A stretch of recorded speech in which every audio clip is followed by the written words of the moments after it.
जो अभिनव रामानंद उसका नाम रखा गया है। नया रामानंद, आज के रामानंद श्री रामनिसाचार्य जी पर। विद्वान लोग उस पुस्तक को पढ़े नहीं होंगे, पढ़ेंगे तो उस पर अपनी प्रतिक्रिया व्यक्त करेंगे। दूसरी पुस्तक जो एक विरक्त की लोक यात्रा है, वो तो महाराज श्री के पास बैठ करके जो मैंने सुना था उसमें बहुत याद है, बहुत भूल गया, बहुत आधा याद है। उसके आधार पर मैंने एक पुस्तक बनाने की कोशिश की है, एक निर्माण करने का प्रयास किया है। इन दो पुस्तकों पर यदि आप विद्वान लोग बोलते हैं तो भी महाराज श्री पर ही बोलेंगे, और महाराज श्री पर बोलेंगे तो इन पुस्तकों पर बोलेंगे। इस भूमिका के साथ मैं पंडित प्रभुनाथ द्विवेदी जी का आह्वान करता हूँ, आएँ और अपना एक गीत प्रस्तुत करें और गीत के साथ संक्षेप में अपना वक्तव्य भी यहाँ प्रस्तुत करें। आचार्य प्रभुनाथ द्विवेदी जी। परम श्रद्धेय जगत गुरु रामानंदाचार्य स्वामी श्री राम नरेशाचार्य जी महाराज के चरण कमलों में अपना प्रणत निवेदन करते हुए आप सभी का इस महोत्सव में हार्दिक अभिनंदन करता हूँ। महाराज जी श्री का व्यक्तित्व, इनका अनुभव इतना ऊंचा है, इतना महान है कि मैं गोस्वामी जी की एक पंक्ति केवल कहूँगा, विशेष कहने की क्षमता मुझ में नहीं है। वो पंक्ति है, सोई जाने जहि देहु जनाई और जानत तुम्हें हो जाई। संचालक भाई डॉक्टर उदय प्रताप सिंह जी ने मुझे गीतकार के रूप में आमंत्रित किया। मैं गीतकार नहीं हूँ। मैंने कुछ लिखा अवश्य है स्वामी जी के श्री चरणों में समर्पित करने के लिए। वो कविता लंबी है, लेकिन कवि न हूँ नहीं चतुर कहाऊँ, मति अनुरूप राम गुण गाऊँ। इन्हीं शब्दों के साथ वो कविता थोड़ी लंबी है, 10 मिनट का समय लगेगा। मैं उसका वाचन करता हूँ, गा नहीं सकूँगा, मेरे पास स्वर नहीं है। सिया राम के श्री चरणों में शीश नवाते हैं, पावन श्रीमठ की सुंदर शुभ कथा सुनाते हैं। निज मानस को यदि पवित्र करना हो, सुनो कहानी, राम भक्त की अमर कथा कहती हैं दादी नानी। प्रभु श्री राम अवतरित होकर रामानंद कहाए, बालक राम दत्त हो प्रकटे मात पिता हर्षाए। चली जिधर गंगा प्रयाग से काशी को नहलाने, रामदत्त भी चले उधर काशी का मान बढ़ाने। हुई प्रेरणा अंतस्थल में राम बुलाते हैं, पावन श्रीमठ की सुंदर शुभ कथा सुनाते हैं। रामदत्त के तन मन में श्री राम भाव संचार हुआ, सकल लोक का प्रकट पूर्ण यह बहुत बड़ा उपकार हुआ। श्रीमठ के दिन फिरे राघवानंद मनोरथ धन्य हुआ। गुरु से दीक्षा पाकर बालक उनका शिष्य अनन्य हुआ पंच संस्कार और फिर रहा न नाम पुराना।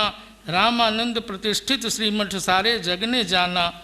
भजा दक्षिणावर्त अलौकिक खींचे सभी जन आते हैं, पावन श्रीमठ की सुंदर शुभ कथा सुनाते हैं। राम भक्त की निर्मल धारा श्रीमठ उसका स्रोत हुआ। गुरु सन्निधि में राम भाव से जनमन ओतप्रोत हुआ। कठिन साधना दिव्य सिद्धि से रामानंद महान बने। तपस तेज युत ज्ञान दान से भक्तों के भगवान बने। जाति पाति का भेद भूल कर सबको गले लगाया। सब प्रपत्ति के अधिकारी हैं, मुक्ति मार्ग बतलाया। समरस हुआ समाज विधर्मी, सिर धुन धुन पछताते हैं, पावन श्रीमठ की सुंदर शुभ कथा सुनाते हैं। द्वादश आदित्यों से शोभित अगणित चांद सितारे, रामावत श्री संप्रदाय के जगत गुरु हैं न्यारे।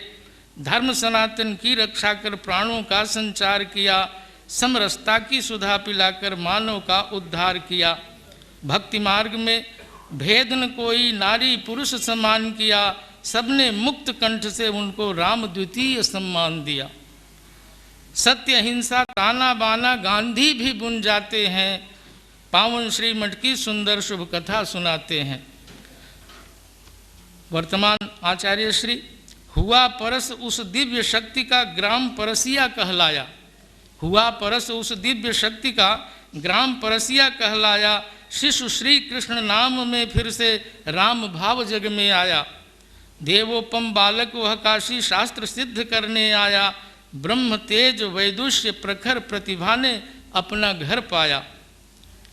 धन्य हुई काशी पुण्य आ गए, हरिद्वार भी इत्र आया।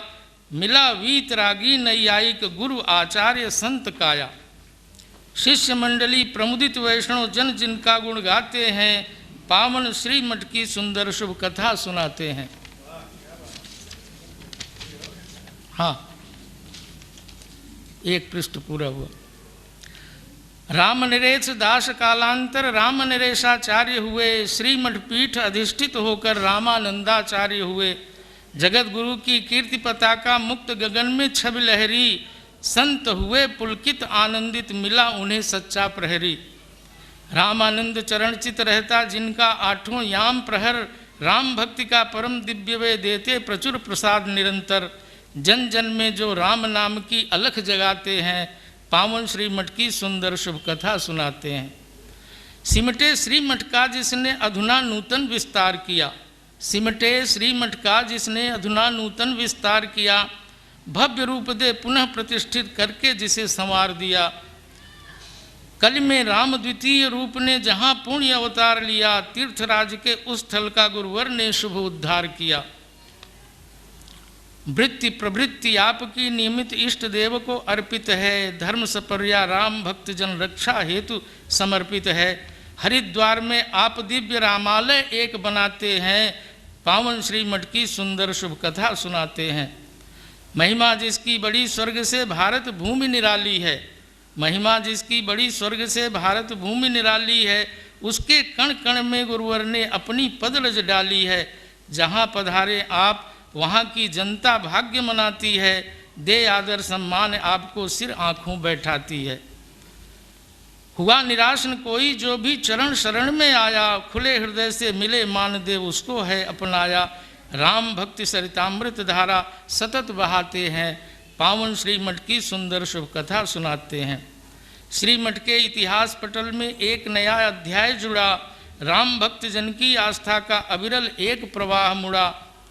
जिधर चले आचार्य चरण ये भक्त अनुसरण करते हैं। भक्त जनों का प्रेम जहाँ हो चरण वहीं पर पड़ते हैं। सरस्वती की कृपा बरसती। आज सरस्वती का पूजन है, बसंत पंचमी। तो सरस्वती की कृपा बरसती, लक्ष्मी क्यों पीछे रह जाए। सरस्वती की कृपा बरसती, लक्ष्मी क्यों पीछे रह जाए। सीता माता की कुटिया में आकर अपना भाग्य मनाए। बिना कहे ही सभी देवता श्रद्धा नत हो आते हैं। पावन श्री मठ की सुंदर शुभ कथा सुनाते हैं। सदग्रंथों का बढ़ा प्रकाशन। सदग्रंथों का बढ़ा प्रकाशन श्री मठ का भंडार भरा। जन्म सती हुआ महोत्सव राम यज्ञ से भरी धरा। पर्वोत्सव संगीत सभाएं विद्वत जन अतिशय सम्मान। पुरस्कार की चली श्रृंखला जगत गुरु का बढ़ता मान। तीर्थाटन नर्मदा परिक्रम धर्म सभाओं की है बाढ़। हर समाज हर वर्ग जुड़ रहा राम भाव के हेतु प्रगाढ़। जीवन सफल बनाएं कैसे गुरुवर मंत्र बताते हैं। पावन श्री मठ की सुंदर शुभ कथा सुनाते हैं। रामानंदाचार्य पद ग्रहण रजत जयंती आई है। रामानंदाचार्य पद ग्रहण रजत जयंती आई है। दिव्य प्रकाश भरा भारत में लहर खुशी की छाई है। षष्ठी पूर्ति का शुभ आयोजन मंगल मोद उत्साह भरा। राम भक्ति का कल्प वृक्ष यह युगों युगों तक रहे हरा। राम भक्ति का कल्प वृक्ष यह युगों युगों तक रहे हरा। राम नरेशाचार्य जगत गुरु रामानंद कहाते हैं। इसमें छवि भगवान राम की शुभ दर्शन हम पाते हैं। शत शत वंदन अभिनंदन हम करते नहीं अघाते हैं। पावन श्री मठ की सुंदर शुभ कथा सुनाते हैं। सिया राम के श्री चरणों में शीश नवाते हैं। इन्हीं शब्दों के साथ मैं अपनी वाणी को श्री चरणों में समर्पित करता हूँ। अब के प्रति सब लोग श्रद्धा अर्पित करना चाहते हैं, अपना शुभकामना संदेश देना चाहते हैं। इसलिए वक्ताओं से मैं आग्रह करता हूं कि वह 5 से 7 मिनट में ही अपनी बात रखें, तो यह कोई सेमिनार और गोष्ठी नहीं है, सब लोग महाराज श्री के प्रति अपना भाव प्रकट करना चाहते हैं, तो मेरे लिए ये सरलता होगी। और जो विद्यार्थी यहाँ के हैं जो व्यवस्था कर रहे हैं, मैं उनसे आग्रह करता हूँ कि जो 2 पुस्तकें आज उद्घाटित हुई हैं उनको यहाँ वितरण करवा दें। इस क्रम में मैं श्री बेचन सिंह जी हैं क्या, चले गए? स्वामी जी महाराज, विद्वतजन एवं श्रद्धालु भक्तगण,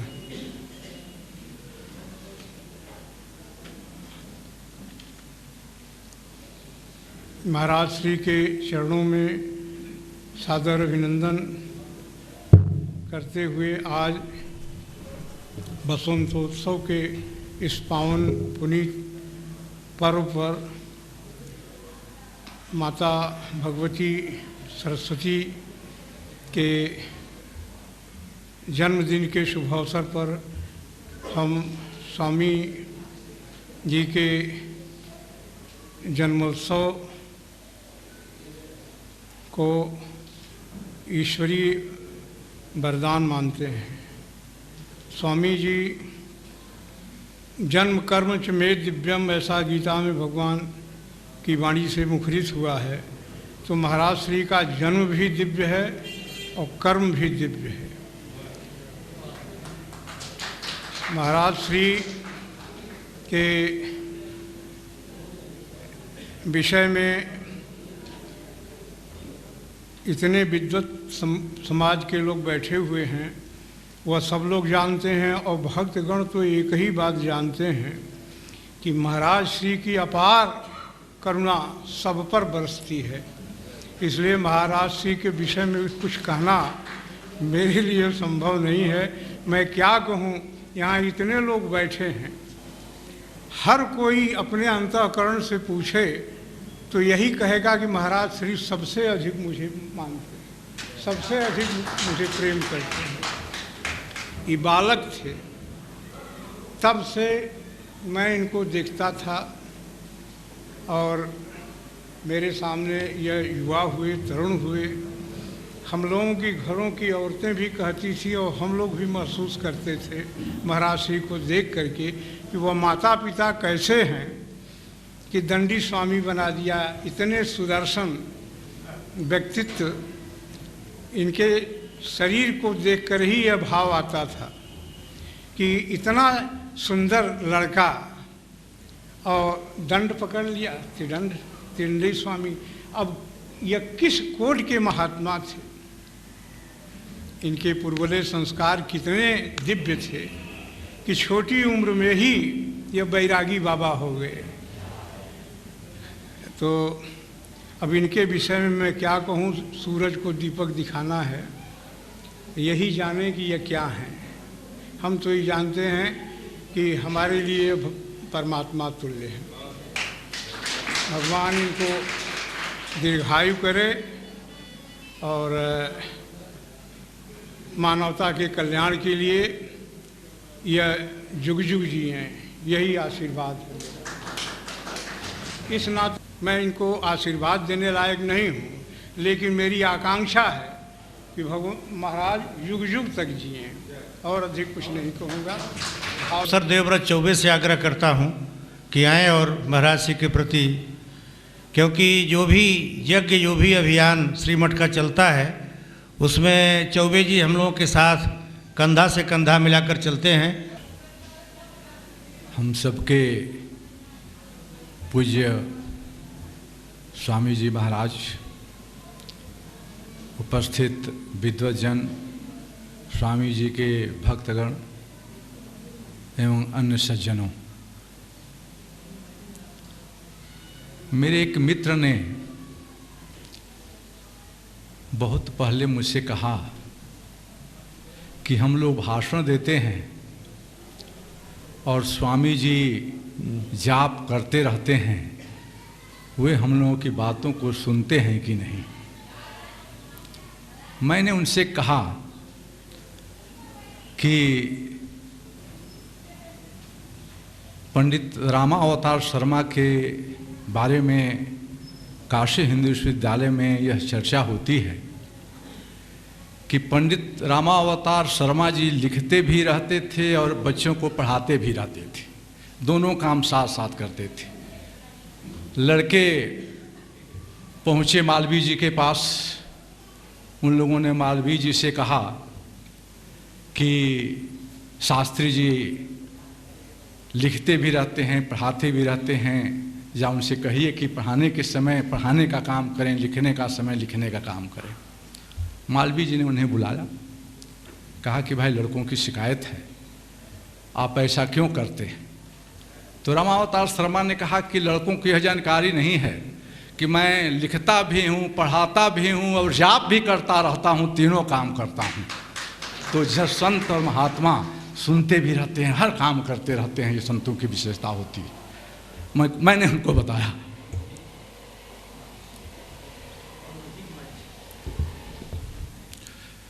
जब मैं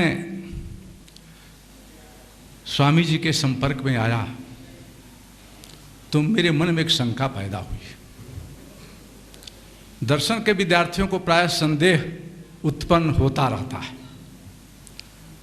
मेरे मन में यह शंका उत्पन्न हुई कि तमाम आचार्य की पीठ है, रामानुजाचार्य की पीठ है, शंकराचार्य की पीठ है, स्वामी जी ने अन्य पीठों में दीक्षा ग्रहण क्यों नहीं किया? क्या कारण रहा होगा? चाहते तो कर सकते थे, शंकराचार्य के भी पीठ पर जा सकते थे, रामानुजाचार्य की पीठ पर भी जा सकते थे, अन्य भी पीठों पर जा सकते थे। क्यों उन्होंने रामानंदाचार्य पीठ ही पर जो है आसीन हुए, दीक्षा लिए, क्यों? पुनः मेरे ही मन में उत्तर आया कि रामानंदाचार्य की पीठ एक ऐसी पीठ है जो लोक साधना की पीठ है।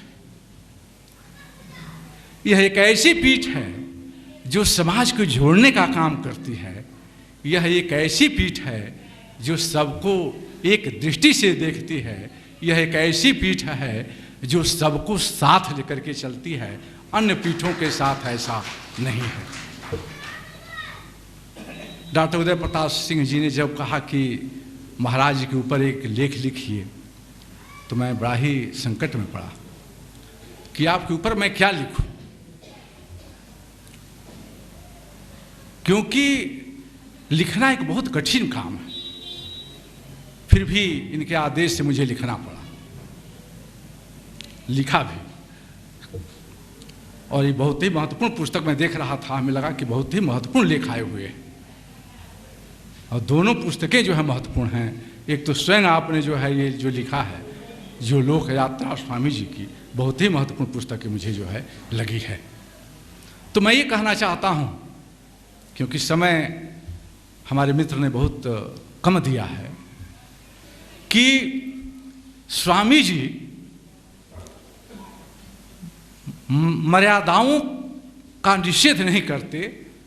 स्वामी जी मर्यादाओं को लेकर के चलते हैं, लेकिन एक बड़ी बड़ी मर्यादाओं को स्थापित भी कर देते हैं।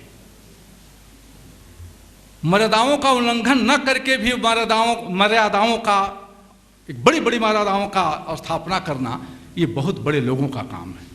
यह राम ने ऐसा किया। राम को तो कहा जाता है कि मर्यादा पुरुषोत्तम थे, लेकिन राम ने मर्यादाओं का उल्लंघन किया।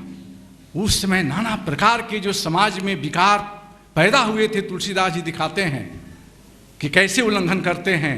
वह अपने पत्नी को साथ लेकर के चल देते हैं, लक्ष्मण भी उनके साथ हो जाते हैं। वह निषाद से मिलते हैं, सबरी की जूठी बैर खाते हैं, तमाम ये गीध जटाऊ सबसे मिलते जुलते हैं, सबको गले लगाते हैं। यह देखिए किस तरह बड़ी बड़ी मर्यादाओं को वह स्थापित करते जाते हैं। तो स्वामी जी महाराज उसी तरह बड़ी बड़ी मर्यादाओं को स्थापित करते चलते हैं। आप जो है आज मुझे ऐसा लगता है कि आज रामानंदाचार्य जी के ज़माने में जितना बड़ा संकट नहीं रहा होगा, आज जो एक नए रूप में एक संकट आया हुआ है। और वह संकट जो है वह जिसे आजकल वैश्वीकरण का संकट कहा जा रहा है, भोग और लिप्सा का संकट कहा जा रहा है, कि वैश्वीकरण ने हमारे समाज को इतना आक्रांत कर दिया है कि सभी भोग के पीछे दौड़ रहे हैं। तो ऐसे समय में हमारी रक्षा कौन कर सकता है? यह एक विचारणीय बिंदु है। ऐसे समय में स्वामी जी महाराज जैसे लोग ही हम लोगों की रक्षा कर सकते हैं। और इनका जो चिंतन है वह समाज विमुख चिंतन नहीं है। इनका चिंतन लोक उन्मुख चिंतन है। यह समाज को सुखी बनाना चाहते हैं, आप समाज को सार्थक बनाना चाहते हैं। तो किस तरह समाज सुखी हो, किस तरह देश समृद्ध हो, किस तरह राष्ट्र एकता के सूत्र में बंधा रहे, आप इसके लिए प्रयत्न करते रहते हैं। इसलिए आपकी जो साधना है वह लोक मंगल की साधना है, वह लोक की भी चिंता है और परलोक की भी चिंता है। आपका इस तरह का मार्ग है, आप दोनों लेकर के चलने वाले हैं।